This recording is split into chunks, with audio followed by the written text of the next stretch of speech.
I'm a 19-year-old woman, and this story starts when I was 6, though I didn't understand the full picture until much later. My mom died in a car crash, instant, no hospital, no goodbye.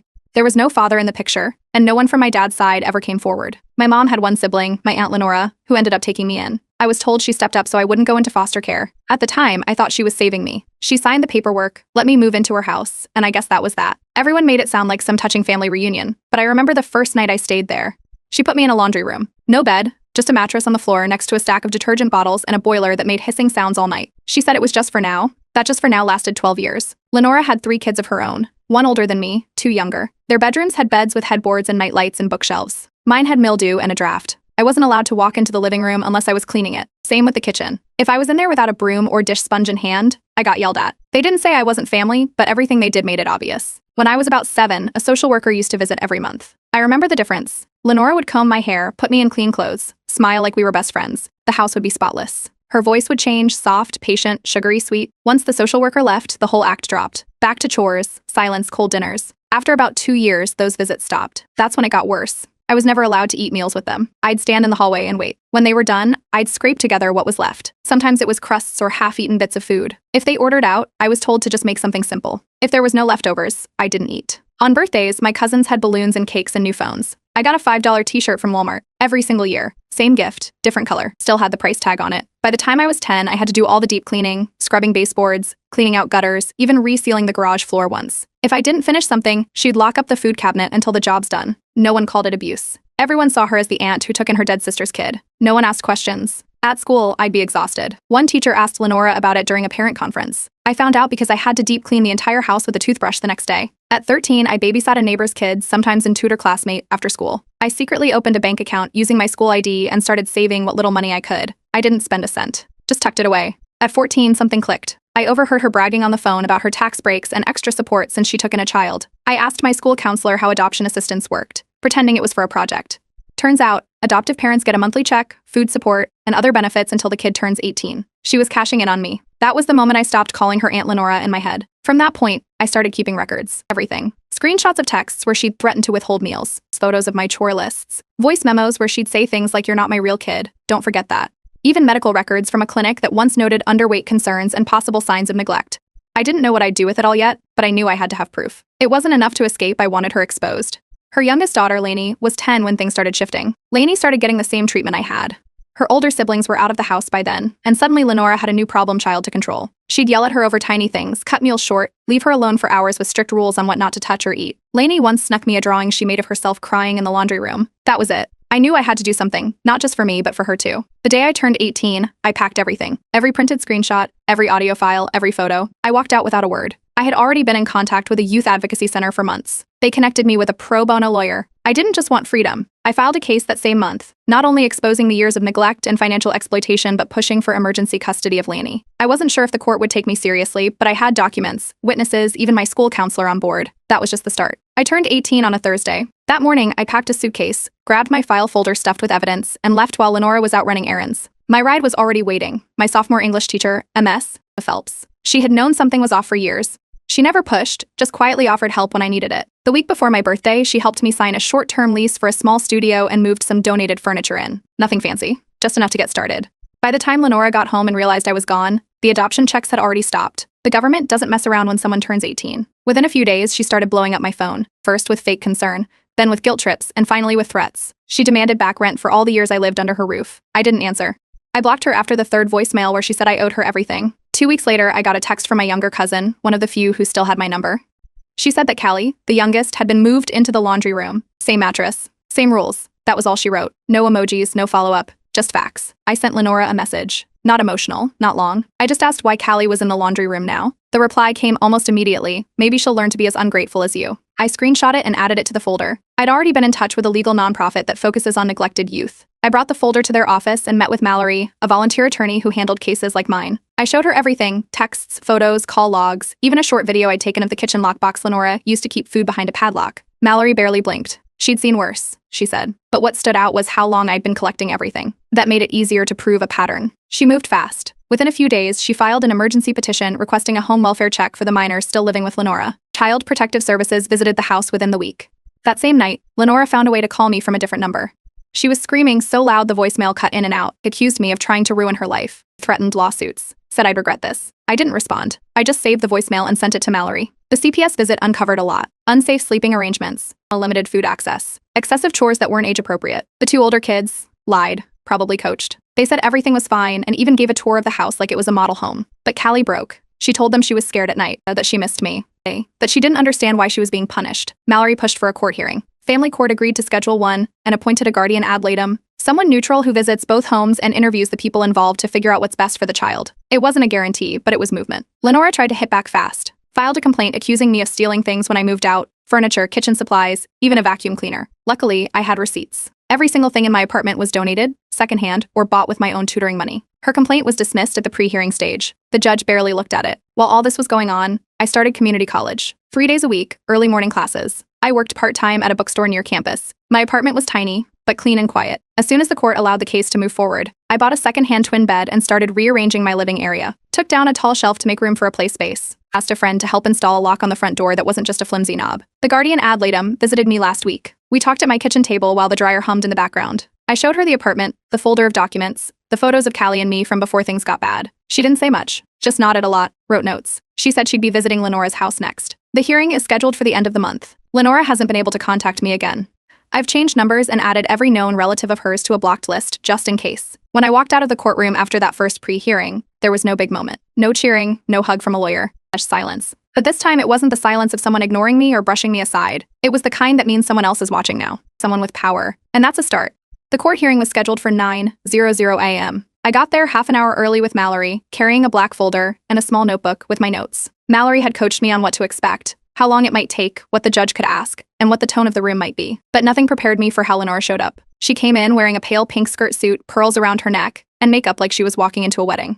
Her lawyer looked fresh out of a commercial, slick hair, expensive briefcase, and a rehearsed smile. Before the session started, I overheard him using words like character assassination and family unity. He had a whole speech ready about misunderstandings between relatives and fabricated hostility. Lenora nodded along like she'd already won. Mallory didn't say much. She flipped open her binder, organized the tabs, and waited. The hearing began. The judge looked over our files, asked some standard questions, and then gave Mallory the floor. She started by requesting the court admit the text message records into evidence. These weren't just screen captures. Mallory had subpoenaed the actual phone logs through the service provider. Messages from Lenora to both me and Callie were printed and time-stamped. She walked the judge through them one by one. The room stayed quiet until the judge stopped on one text and read it aloud. She'll learn like the other one did. Either serve or starve. You could hear a pin drop. Even the court clerk, who'd seen everything, looked up from her screen. Mallory continued, presenting the guardian ad litem's report next. The language in that report was plain. The guardian described the home as void of emotional warmth, listed specific examples of neglect like no visible affection between adults and children, punitive labor tasks assigned as punishment, and verbal mockery used routinely as discipline. The report also noted that Lenora never once referred to Callie by name during their visit, only as that one or the brat. I had my turn to speak next. I didn't make speeches. I just showed what I had. Printed photographs of Callie's knees bruised from scrubbing floors. Images of the broken chair she had been sleeping on when the mattress got moldy. And cans of food with expiration dates going back 2 years. Every image was date-stamped and pulled directly from my digital cloud account. Mallory had already run metadata checks and submitted verification from a tech consultant who confirmed the photos hadn't been edited or tampered with. Lenora tried to say the photos were fake, that I had photoshopped them,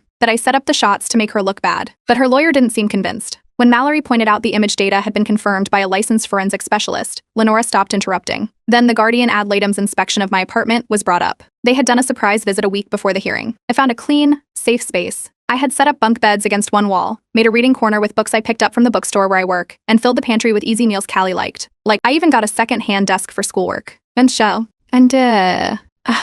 Mallory showed the court photos from the visit, along with a checklist signed off by the inspector. Everything passed. A new statement was introduced next. A neighbor from Lenora's street had written a letter saying she often heard shouting late at night and had seen Callie taking trash out in freezing weather in socks and no coat. The court accepted the letter, and it was added to the official case file. During questioning, Lenora started cracking. She talked in circles, blamed the system, blamed me, said I was jealous of her perfect family. The judge didn't let it slide. He looked over his glasses and asked her point blank, why would someone be jealous of a mattress in a laundry room? Then came the private moment. The judge asked Callie to speak to him alone, with only the guardian present. It took about 10 minutes. When they returned, Callie didn't look at Lenora. She walked straight toward me and sat beside Mallory. The judge didn't waste time. He said the court found enough evidence to issue a temporary removal of Callie from Lenora's custody. A 90-day placement with me was granted immediately, with scheduled welfare visits. During this time, the court would monitor Callie's adjustment and determine if long-term custody would be in her best interest. Lenora made one last attempt, offering a payment to settle everything quietly. Mallory stood up, handed the court a transcript of that voicemail and a record of the call. The judge added attempted coercion to the official case notes. Lenora's 2 older kids were not removed, but the court ruled they would now be visited weekly by assigned social workers due to patterns of concern. The judge wrapped things up and reminded everyone this was just the beginning of oversight, not the end. After the hearing, I signed Callie out with the court officer. We walked to the bus stop together. She had a small duffel bag and held my hand the entire ride home. When we got off, she looked up at me and asked if she could sleep on the top bunk. I told her yes, and then I told her she'd never sleep on a floor again. 3 weeks after Callie moved in, our place started settling into a rhythm. We had a chart on the fridge with simple routines: breakfast, homework, reading time, dishes. The first few nights were calm until Callie started waking up crying. She'd flinch when a dish clattered too loud or if someone laughed too suddenly in the hallway. One night, she sat up sobbing because she thought she'd get yelled at for breathing wrong. I brought it up with the guardian ad litem, and she fast-tracked Callie into therapy through the court's-approved child trauma program. Weekly sessions, one-on-one, no parent present. The therapist would send progress notes to both the guardian and Mallory. First session, Callie barely said anything, just drew pictures and nodded. But during the second session, the therapist called the guardian that same afternoon. Callie had opened up. She said that when she acted out, Lenora would lock her outside, not for minutes, for hours, even in the cold. Sometimes she was made to stand near the trash bins with no shoes on. If she cried, the punishment restarted. She told the therapist her meals were often just toast with ketchup, and she had to hand wash her socks in the bathroom sink because the washer wasn't for kids. The guardian added the new disclosures to her report immediately. Mallory contacted the court that night and pushed for the information to be included before the next custody review. The therapist flagged everything as credible based on Callie's consistency and emotional reactions. Somehow, Lenora found out Callie was talking. 2 days later, she filed a complaint accusing me of mental manipulation and brainwashing. She claimed I had coached Callie into saying things that weren't true and that I was using her against her own mother figure. Her lawyer requested an independent review, which the court approved. They brought in a secondary therapist. Neutral party, not told anything in advance. She visited our apartment, spoke to Callie alone, and ran her own assessments over 3 sessions. Callie didn't know this therapist was part of the case. She just treated it like a new person to talk to, and apparently said the same things. While all this was happening, I got a message from Lena, one of Lenora's older daughters. She's 16. She said she wanted to leave too, that she was scared all the time, and that if she asked for help, Lenora would go full crazy. I saved the message and forwarded it to Mallory. The next day, Lena deleted the whole conversation and denied everything when the guardian called her in for a welfare check. She claimed I was trying to get rid of her whole family. Nothing else came from it, for now. A few days after that, I got called into the front office at my college. Security had flagged a phone call. A woman pretending to be my mother had called in worried about her daughter's mental health and asked for my class schedule. She used my full name, date of birth, and even mentioned one of my professors. The college didn't give her anything but notified me and locked my records with a flag. Mallory immediately filed a no-contact request with the court. While we waited for approval, I installed security cameras in the hallway and by the front door. A friend from school helped me set it up and showed me how to run everything through an app. I didn't tell Callie why. The next supervised visit was hard. Callie went in nervous but calm. The minute she saw Lenora, she froze. Lenora didn't waste time, told Callie she wasn't a real sister to me. Said she was just confused and that once the court gets over its phase, she'd be back home where she belonged. The social worker sat there silently taking notes, but by the end of the visit, Callie was crying and wouldn't hug Lenora goodbye. She clung to my side and didn't speak the whole ride home. The social worker filed it as emotional rejection of biological guardian due to ongoing distress. That night, I called MS Phelps, my old English teacher who helped me move out. She'd raised kids of her own and always seemed steady. I asked her how you're supposed to know if you're doing the right things when nothing feels normal. She told me to stop trying to be perfect and just be consistent. She sent me a link to a parenting support group run through the community center near campus. I went to the group the next week. It was held in a library basement, folding chairs in a circle. People were talking about tantrums, bedwetting, school notes. When it was my turn, I said I was raising my cousin, that she'd been through a lot, that I didn't have a blueprint, but I wanted her to feel safe. I said I was trying to win custody because she was finally sleeping without fear, and I didn't want to lose that. The group leader just nodded and said, "Then let's help you win." A little after midnight, I got a message on my phone from an Instagram account I didn't recognize. The profile had no posts, no name, just a sunflower emoji for the picture. It was Lena. She said she was locked in the garage because she refused to do laundry after Lenora came home from a party. She typed fast, like she was scared someone would see. Said there was no light, no blanket except one she'd stuffed behind some boxes, and the garage door was bolted from the outside. She begged me not to tell anyone official. Said she had a plan. She'd sneak out the next night, take a shortcut through a neighbor's yard, and crash at a friend's house 2 towns over. She made me promise I wouldn't ruin it. I told her I heard her. Then I called Mallory. Mallory was clear I couldn't hide or run away, even if it was for safety.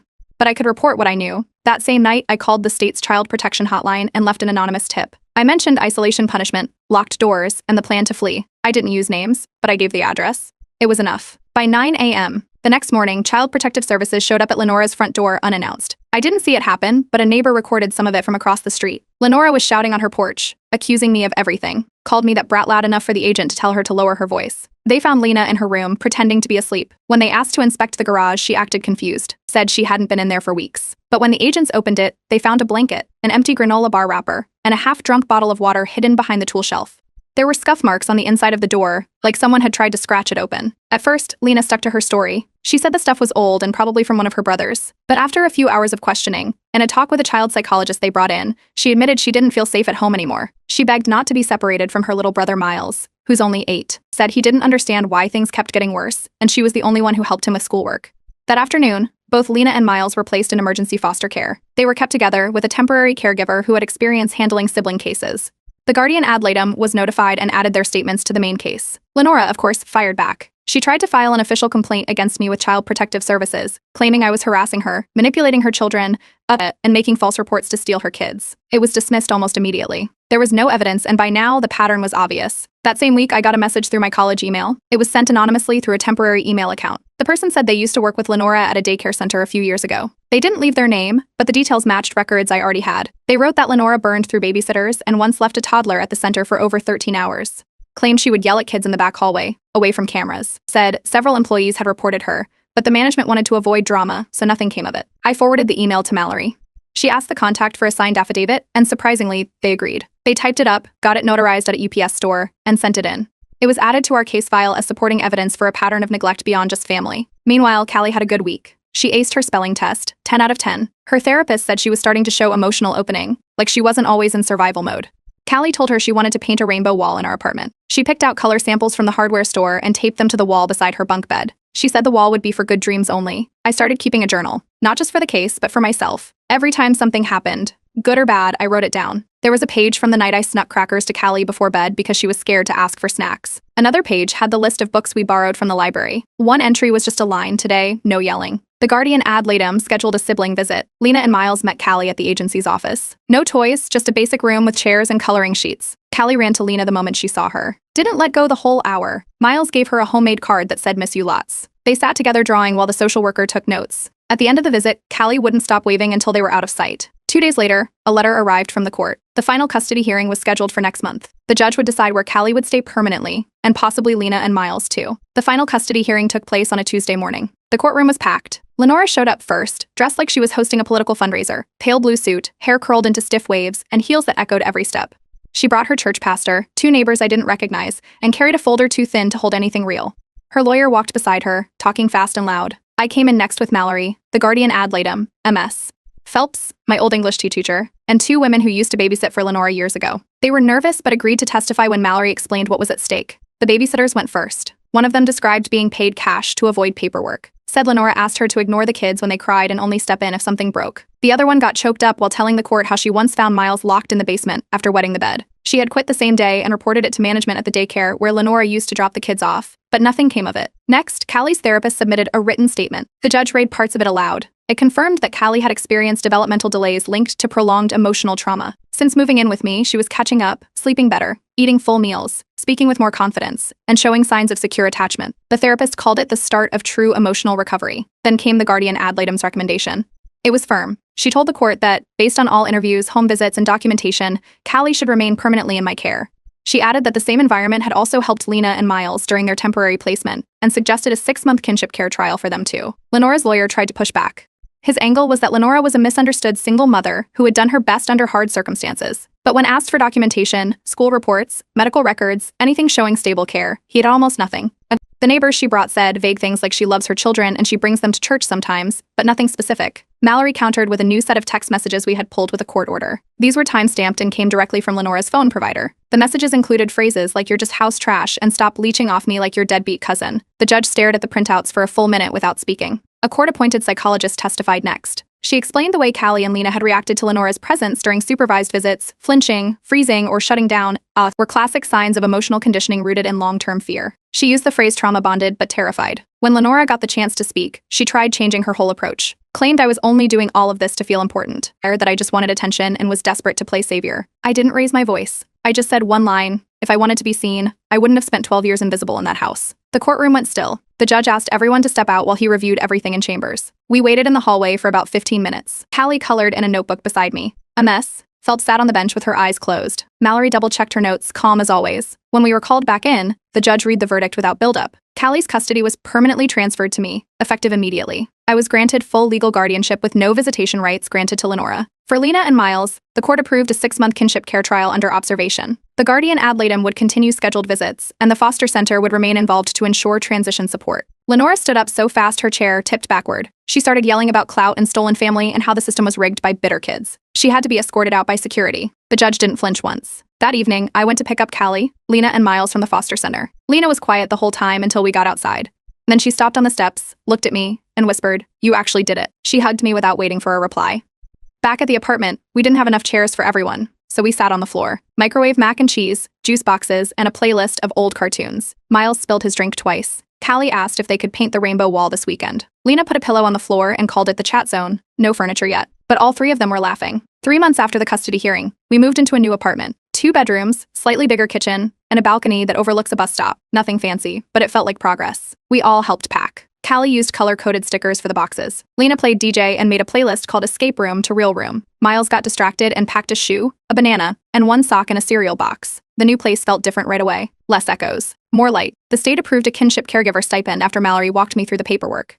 It wasn't huge, but enough to cover part-time childcare so I could stay in school. I adjusted my class schedule to take evening courses and picked up weekend hours at the bookstore. I also started using a meal planning app, because 3 growing kids can wipe out a pantry faster than I ever imagined. Callie stopped jumping every time the phone rang. Now she runs to it yelling, "It's probably the pizza guy," even when it's just my study buddy calling about flashcards. She sleeps with her nightlight on and her socks off. For the first time in her life, she chooses those things herself. Lena stayed guarded for a while. She kept a hoodie on even inside and barely talked unless it was about homework or dinner. Then one night, I found a notebook on the edge of the couch. Inside were poems. Some rhymed, some didn't. All of them were raw and sharp and honest. She didn't say anything when she caught me reading, but the next day she asked if I could help her find a poetry club at school. 2 weeks later, she performed at her first open mic. Miles has a routine now. 2 stories, a glass of water, hugs from all 3 of us, in order, Callie, Lena, then me. One night, he looked at me and asked if he could call me Big Sister Mom. He says it like 1 word. I didn't correct him. A few weeks ago, the court approved an extension of guardianship for Lena and Miles. The social workers review used words like stable, nurturing, and bonded. It was the first time I've ever seen those words written about a home I was part of. Lenora tried to appeal the ruling once. She didn't even show up to the hearing. The judge refused to reopen anything. Her case was closed with prejudice. I heard from a former neighbor that she's living alone now, sold one of her cars, and hasn't had a job since losing her home childcare license. She hasn't reached out. She can't. She's still blocked, and the court order stands. There was no joy in hearing that. I thought there would be.